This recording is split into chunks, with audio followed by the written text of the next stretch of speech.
Do you want to be so tanky that a volcanic dragon needs to critically strike you and then roll a high enough damage with 1.6% probability 9 times just to deal you 1 HP's worth of damage? Do you want to be so tanky that it is mathematically impossible for that same dragon to ever deal severe damage to you? If so, then this is the video for you. Today we're going to explore what I think is one of the tankiest, if not the tankiest, build in Daggerheart. Before we begin, I think it's important to talk about damage thresholds. This is because damage and HP are not the same. Taking 10 damage is not the same as losing 10 HP. Instead, when you take damage, you compare it to your damage thresholds and convert it into minor, major, or severe damage, which result in a HP loss of 1, 2, or 3, respectively. In Daggerheart, if it meets it, it beats it. What this tells us is that simply maximizing hit points is not the answer. We must also consider damage thresholds as they determine the value of each hit point. With this in mind, let's look at our armor options, which is where the base values of our damage thresholds are derived. We'll go with the Savior Chainmail, which has the highest base thresholds of 1848 of any armor, albeit at the heavy cost of the difficult feature, which results in a -1 penalty to all character traits and evasion.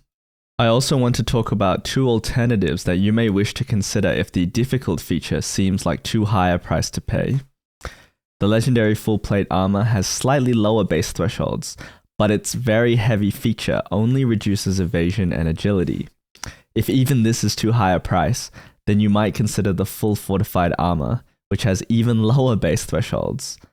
Unlike the other two, this armor has no negative features. In fact, it has a positive feature, Fortified, which lets each marked armor slot reduce severity by 2 thresholds instead of 1.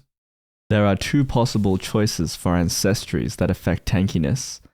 The Galloper Ancestry Shell feature gives us a bonus to both damage thresholds equal to proficiency. The maximum proficiency is +6, and so this single feature is a huge boon. The alternative is to be a giant. Their endurance feature gives us an additional hit point, but since we already get so many hit points and increases to damage thresholds increase the value of all HP, Galloper seems like the better choice. No community affects damage threshold or hit points directly, so feel free to choose whatever fits your backstory best. In terms of class, the Guardian and its Stalwart subclass are thematically and mechanically an obvious contender for tankiest class. The Stalwart Foundation, Specialization, and Mastery respectively grant +1, +2, and +3 to our damage thresholds through the unwavering, unrelenting, and undaunted features. This would be a +6 bonus to both of our damage thresholds. In addition to this, the Guardian's class feature Unstoppable lets us reduce any physical damage by 1 threshold for an entire scene during each long rest. This is incredibly powerful, and this effect is in addition to the armor slot that you can mark yourself. Instead of major and severe damage thresholds, we now can effectively think in terms of minor and major damage exclusively for physical damage. Another strong contender is Druid. Its Warden of the Elements subclass allows us to mark a stress to channel Earth and get a proficiency bonus to our damage thresholds, similar to the Galloper Shell feature. The difference being that this bonus only lasts until we take severe damage. However, we will see later that this will rarely, if ever, be a problem. Being a Druid also unlocks the Beast Form feature. The best Beast Form choice for tankiness is to be a Tier 4 Mythic Hybrid. At the cost of 2 additional stress, we can mix and match the features of up to 3 Beast Forms from Tier 3 or below.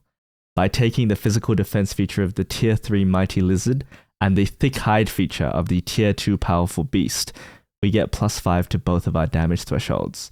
Additionally, with the Armored Shell feature of the Armored Sentry, we gain resistance to physical damage, which halves the physical damage dealt to us, effectively doubling our thresholds for physical damage.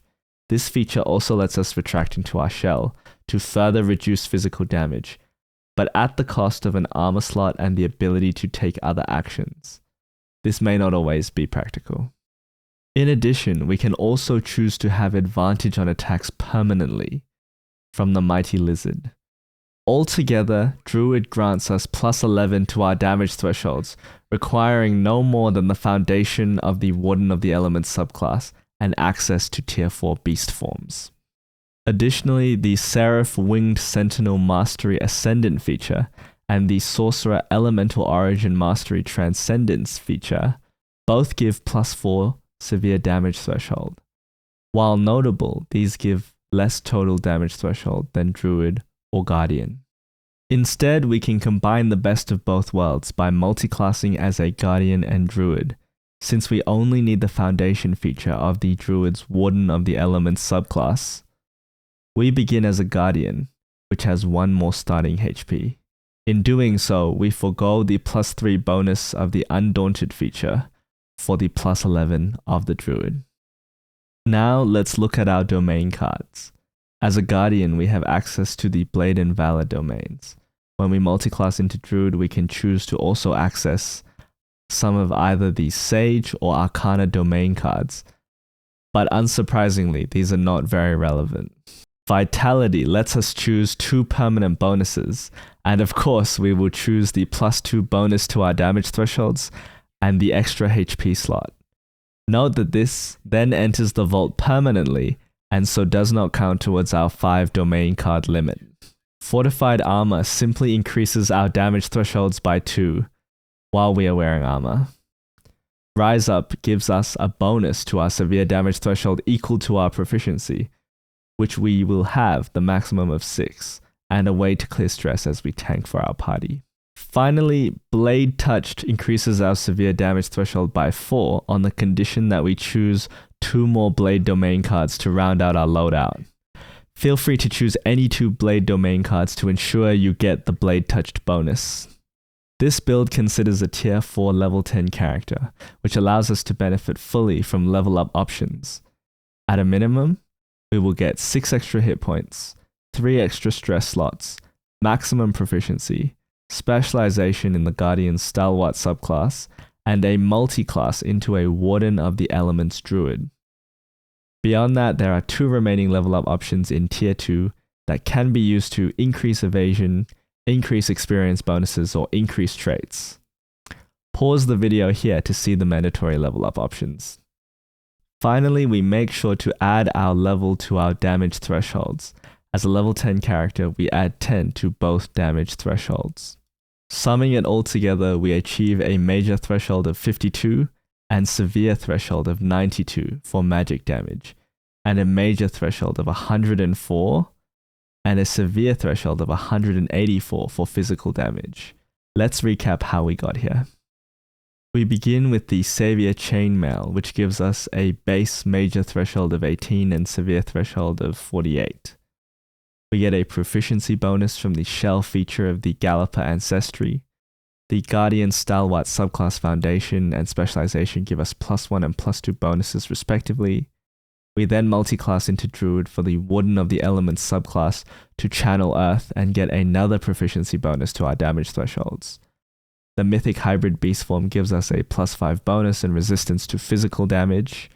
This basically doubles our damage thresholds against physical damage. We take the passive buffs from the Vitality domain card before vaulting it forever.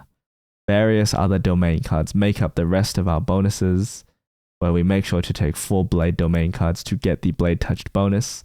Finally, as a level 10 character, we get a +10 bonus. These massive damage thresholds are in addition to 14 hit points, 8 armor slots, and the Guardian's Unstoppable feature, effectively removing severe physical damage from the game. To put things in perspective, 14 hit points is more than the 12 available on the official character sheet. One of the strongest adversaries in the SRD is the Volcanic Dragon Ashen Tyrant, which deals 4d12 plus 15 physical damage with its claws and teeth. On the maximum damage roll, it deals 63 physical damage, which results in no HP loss to our Unstoppable Guardian/Druid. On a critical hit, the damage roll is now 4d12 plus 63 physical damage. Even the maximum roll of 111 physical damage is not enough to do severe damage to us. To cross our major threshold, the dragon needs to roll at least 41 from 4012, which happens 1.6% of the time. And even if it did roll enough damage, we can mark one of our 8 armor slots to reduce it to no damage, after Unstoppable reduced it to minor already. So in order to damage us, this dragon must crit, which happens 5% of the time, on an adversary d20 to hit roll. And then it needs to roll enough damage, which happens 1.6% of the time. Therefore, on each attempt to attack us, the dragon has a 0.08% chance of consuming an armor slot. This happens successfully, on average, once every 1,250 attack rolls. Since we have 8 armor slots, it will take on average 10,000 attacks for the dragon to consume all of our armor slots, and then another 1,250 just to do 1 damage to us. This assumes that we sit still and do not gain enough hope to clear some armor slots with our well-named Guardian Hope feature, Frontline Tank, which lets us clear 2 armor slots for 3 hope. The only way that I have found to cross the severe threshold is the group attack feature of the Fallen Shock Troop, which is a single attack roll that deals 12 times the number of Fallen Shock Troops in close range.